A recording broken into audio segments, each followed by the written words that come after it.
Hello students, already we have completed 3.3. In that question number 1 is completed till here. I taught you till question number 4 and then 5th and 6th I have sent the pics. Now we will move on to question number 2.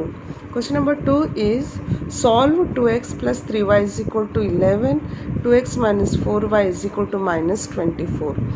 This means what we have to solve these two equation. Solve मतलब क्या, हमें x और y का value find करना है. जब भी solve the equation आता है ना, solve the equation means you have to find x and y value. Solve these two equation and hence find the value of m for which y is equal to mx plus 3. First we have to solve this equation for x and y and then we have to find the value of m और उसके लिए equation दिया है y is equal to mx plus 3. ये हम बाद में देखेंगे. फर्स्ट हम ना इन दोनों को सॉल्व करेंगे. Okay, so I have written the question here. 2x plus 3y is equal to 11 and 2x minus 4y is equal to 24. अब सॉल्व द इक्वेशन में देखो 3.3 में हमारा सब्स्टिट्यूशन मेथड चल रहा है, but every time using substitution method goes very difficult. और ऐसे क्वेश्चन में उन्होंने कुछ मेथड मेंशन नहीं किया है. As I told you, to solve the equation we have graphical method, we have substitution method, और आगे जाके एलिमिनेशन मेथड आता है और क्रॉस मल्टीप्लिकेशन मेथड आता है. हम कोई भी मेथड यूज करके इक्वेशन को सॉल्व कर सकते हैं. Okay, now you see here when we see these two equation, here it is 2x and here it is 2x. Okay, दोनों यहाँ पे 2x सेम है, तो मैं क्या करूँगी, इधर इन दोनों इक्वेशन को माइनस कर दूँगी. So how to subtract this two equation. इस इक्वेशन और इस इक्वेशन दोनों को मुझे माइनस करना है ना, तो मैं क्या करूँगी, यहाँ पे इस इक्वेशन का साइन चेंज करूँगी.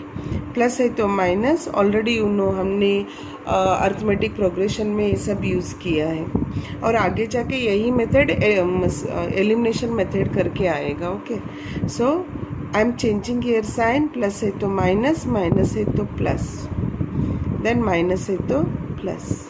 ओके, ये हमने डिवीजन ऑफ पॉलिनोमियल में भी एक कंडीशन यूज़ किया है. Now see here, plus 2x and minus 2x will cut. अब साइन चेंज करने के बाद हमें ये साइन यूज़ नहीं करना है. We have to use this sign and this sign. So plus 3y and plus 4y will be plus 7y is equal to. अब इन दोनों को ऐड करो, क्या आएगा 20. अब देखो माइनस साइन कंसिडर नहीं करना है, प्लस साइन करना है. 24 plus 11 will be 35. So y is equal to 35/7 which is 5. तो y का वैल्यू आ गया हमारे पास. Now put this y value in any one of the equation. Either you can put this in equation 1 or you can put this in equation 2. तो मैं क्या करूँगी, इक्वेशन 1 में पुट कर देती हूँ. 2 में भी कर सकते, किसी में भी करो, no problem. Okay, so I will put this one in equation 1. So by equation 1, equation 1 क्या है, 2x plus 3y is equal to 11. अब y का वैल्यू पुट कर दो. So 2x plus 3 into 5 is equal to 11. अब तुम लोग expert हो गए हो, 3 इंटू 5 15 डायरेक्टली यहाँ पे लिख सकते हो. ये स्टेप तुम लोग कट कर सकते हो. So 2x plus 15 is equal to 11. 2x is equal to 11 minus 15, it goes this side. Then 2x is equal to 11 minus 15 will be minus 4. x equal to minus 4/2, that is minus 2. So x value क्या आया, minus 2. So now we have both x and y value. तो solution set क्या आया हमारे पास, therefore solution set is equal to x and y. Always we have to write solution set like this at the end of the question. x is minus 2 and y is 5. ओके, ये तो हमारा x and y first question हो गया. इसके बाद उन्होंने पूछा है find m value for this equation.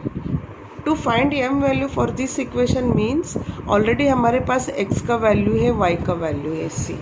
We are finding x and y value. Put this x and y value here and then we are going to get here m value. Now in place of y you put the value. Y is 5. Is equal to m will remain as it is, और x का value क्या था इधर -2, so put it -2 then +3. अब solve करो. 5 is equal to m into -2 will be -2m plus 3. Take 3 this side, so 5 minus 3 is equal to -2m. Then 5 minus 3 will be 2 minus 2m. So 2 upon -2 will be m. This and this will go, -1 equal to m. तो m का value क्या आया -1. See here. So first, whenever such type of questions are given, we have to solve for x and y. x और y का value find करना है. फिर that x and y value we have to put in the given equation so that we are going to get a unknown term. यहाँ पे m भी हो सकता है, यहाँ पे a भी हो सकता है, b भी हो सकता है, कोई भी अल्फ़ाबेट वो लोग दे सकते हैं. So this is the method of question number 2. Now students, will move on to question number 3. See, question number 3 has sub questions like this. तो पहले question number 3 क्या है देखो. Form the pair of linear equation for the following statement. Following problems के लिए हमें पहले pair of linear equation form करना है. And then find their solution by substitution method. See, whenever the method is mentioned here, method अगर mention किया है तो हमें वही method से solve करना है. ओके अगर मेथड मेंशन नहीं किया है तो हम कोई भी मेथड से हम उस क्वेश्चन को सॉल्व कर सकते हैं. Okay, the first question is, I have written here, the first question of this is the difference between two numbers is 26 and one number is 3 times the other, find them. तो यहाँ पे क्या चल रहा है, दो नंबर चल रहे हैं ना, तो अभी हमें दो नंबर को x और y फॉर्मेट में हमें लिख देना है. So first we have to suppose, because we are in linear equation in two variables. So पहले हम दो नंबर पूछा है ना, तो हमारा आंसर स्टार्ट होगा let one number be x. पहले x और y सपोज कर देना है हमें, एंड सेकेंड नंबर भी y. तो हमने नंबर सपोज कर लिया x एंड y. अब हमें स्टेटमेंट पढ़ना है और इक्वेशन फॉर्म करना है. So according to given question, तुम लोगों को पता है AGQ means according to given question. Okay, अब first equation formation. The difference between two numbers is 26. Difference मतलब सब्ट्रैक्शन करना है. टू नंबर्स हमने ऑलरेडी सपोज कर लिया है numbers. So the difference between two numbers is 26 means x minus y is equal to 26. हो गया. This is our first equation. And then अब सेकेंड इक्वेशन फॉर्मेशन होगा. One number is 3 times the other. देखो हमने एक number को x लिया है और सेकेंड नंबर को y लिया है. One number is 3 times the other. That means what, one number that is x is आता है तो इक्वल साइन, जब भी इज वर्ज मोर ऐसे आते हैं तो हमें इक्वल साइन लेना है. One number is 3 times the other number क्या है y, और टाइम्स आता है तो मल्टीप्लाई आता है, तुम लोगों को पता है ना. So now we have two equations and the question is solve the equation by using substitution method. Substitution मतलब हम यहाँ पे आइदर x और y को रिमूव कर देते हैं और सिंगल वेरिएबल में हम इक्वेशन को फॉर्मेट करते हैं. Now you see here in these two equation, second equation पे ध्यान दो, x is equal to 3y है. Okay, so put the value. यहाँ पे हमारा टास्क ज़्यादा नहीं, ऑलरेडी उन्होंने कन्वर्ट भी करके दे दिया है. So put the value of x in first equation. Okay, तो यहाँ पे लिखो substitute the value of x, that is equation 2 में था ये. Equation 2, the value of x in one equation. Substitute the value of x. ओ x value कौन सा इक्वेशन का है, 2 इक्वेशन का है, इन 1. तो 1 इक्वेशन क्या है, x minus y is equal to 26. Put the value of x from this equation. तो x इक्वल टू 3y है, तो x के प्लेस में 3y पुट करना है. 3y minus y is equal to 26. 3y, अब देखो 2 वेरिएबल से हमारा इक्वेशन 1 वेरिएबल में कन्वर्ट हुआ, isn't it? Now 3y minus y will be 2y is equal to 26. So y is equal to 26 upon 2 which is 30. तो y का value आया 30. अब हम x का वैल्यू फाइंड करेंगे. ओके, x का वैल्यू के लिए इक्वेशन 2 में तुम लोग वैल्यू पुट कर दो, क्योंकि y का वैल्यू आया है तो यहाँ पे वैल्यू पुट कर देना. सो बाय इक्वेशन 2 क्या था हमारा, x equal to 3y. So x equal to 3y means x is equal to 3 into 13. 3 into 13 is 39. Okay, so x और y वैल्यू हो गया, x and y is equal to x का value 39 और y का value 30 हो गया. This is the solution. ये value तुम लोग यहाँ कोई भी एक इक्वेशन में पुट करके देखो तो आंसर आएगा. So this is the answer of question number 3 in that first question. Students, this is next question number 3 in that it is second question. The question is, the larger of two supplementary angles exceeds the smaller by 18 degree, find them. देखो, जब हम ऐसे question पढ़ेंगे ना तो कुछ समझ में नहीं आएगा. पहले तो हमने क्वेश्चन पढ़ा, now we will try to understand the larger of two supplementary angle. देखो यहाँ पे एक कॉन्सेप्ट आया है supplementary angle, and you know what is supplementary angle. Supplementary angle में दो एंगल रहता है जिसका दोनों का सम, जब दोनों एंगल को हम ऐड करेंगे तो 180 आता है, that is supplementary angle.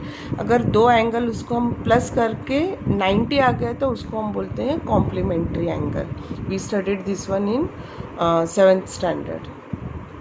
So the larger of two supplementary angles exceeds the smaller by 18 degree. अब यहाँ पे कॉन्सेप्ट चल रहा है larger angle and smaller angle. तो हमारा सपोज कैसे चलेगा, लेट लार्जर एंगल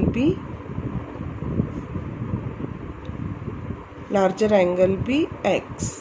देखो, यूजुअली जब भी हम लोग एंगल्स की बात करते हैं ना तो हमें इसे डिग्री डालना पड़ता है, x degree.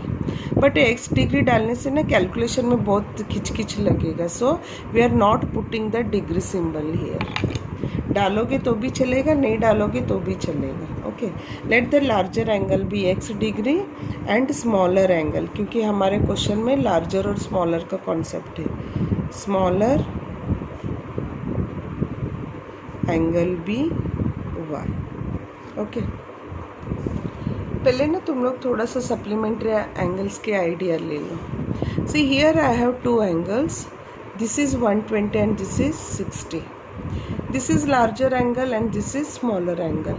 Add these two, 120 plus 60 क्या आता है, 180 आता है. So whenever the sum of two angles is 180, then those are called as supplementary angle.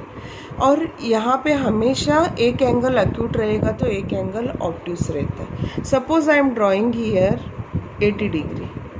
अगर एक एंगल मैंने 80 डिग्री ड्रॉ किया तो दूसरा मुझे कितने का ड्रॉ करना है, 100 का, because 100 plus 80 will become 180. Suppose मैंने एक एंगल ड्रॉ किया 110, ये ऑब्ट्यूस एंगल मैंने फॉर्म किया, तो मेरा जो सप्लीमेंट्री एंगल आएगा वो अक्यूट एंगल में जाएगा.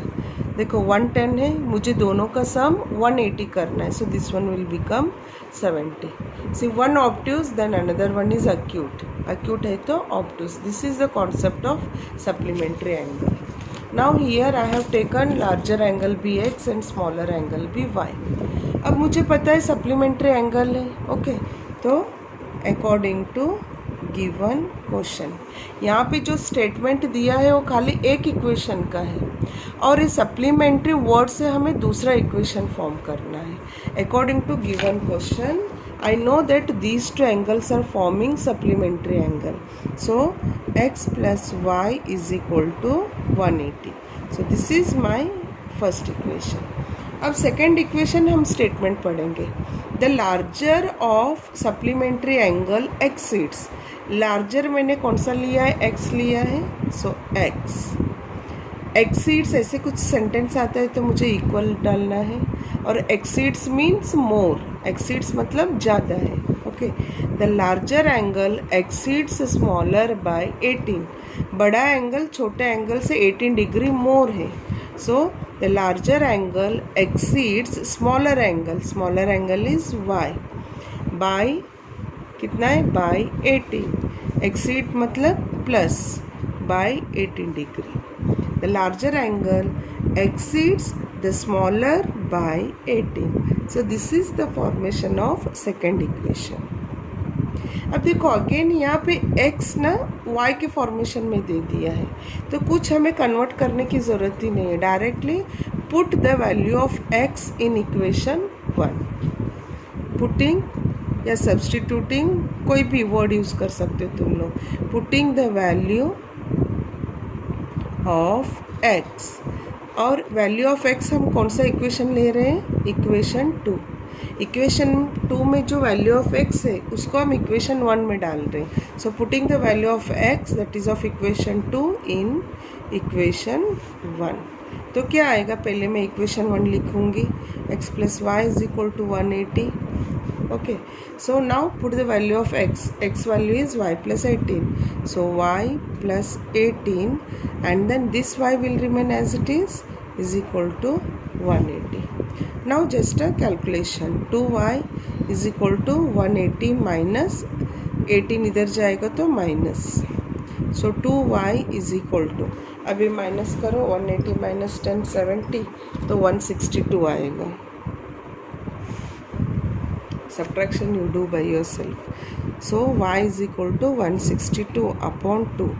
2 1s are 2 8s are 1s are. So it is 81 degree. तो y का वैल्यू आया 81.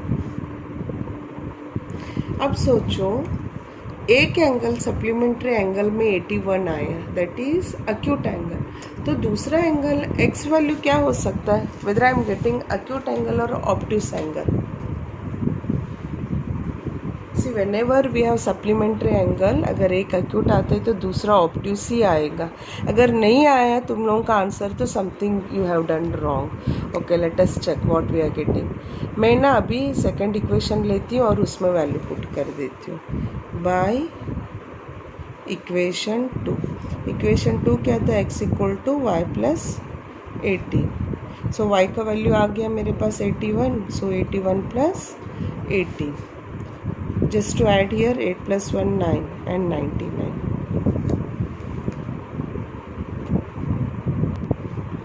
So you can see here x value I got as 99. Now you can put here a degree symbol. Okay. Now you tell me is 99 is obtuse angle और acute angle. एकदम से देख के लगता है कि हमें acute angle है ना. बिकॉज जब भी हम ऑब्ट्यूस एंगल लिखते हैं तो 100 110 100 के ऊपर ही लिखते हैं. But obtuse angle means the angle which crosses 90 degree, 90 से मोर और 180 से less. So x value I got as 99 and y value is 81. So last just you have to write the solution set, that is xy is equal to 99 and 81. So this is the solution answer.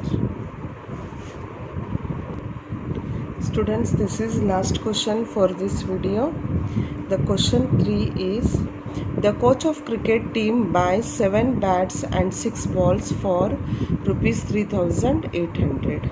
Later she buys 3 bats and 5 balls for 1750. Find the cost of each bat and ball. See, such type of question we have done in 3.1 exercise, isn't it?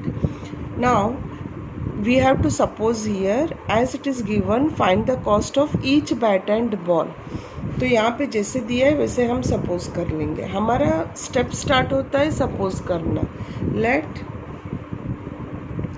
Cost of, किसका पूछा है, bat और ball पूछा है ना. Let cost of bat be x rupees. Okay, तो चाहे तो रुपीज़ लिख देना इधर. Let the cost of bat be x rupees and cost of ball be y rupees. Okay, अभी मैंने कॉस्ट ऑफ बैट और बॉल लिख दिया। स्टार्टिंग में कितना लिया कोच ने, she is taking 7 bats and 6 balls. अब एक बैट का the cost of each bat लिखो चाहिए, तो यहाँ पे ईच में मतलब 1 बैट।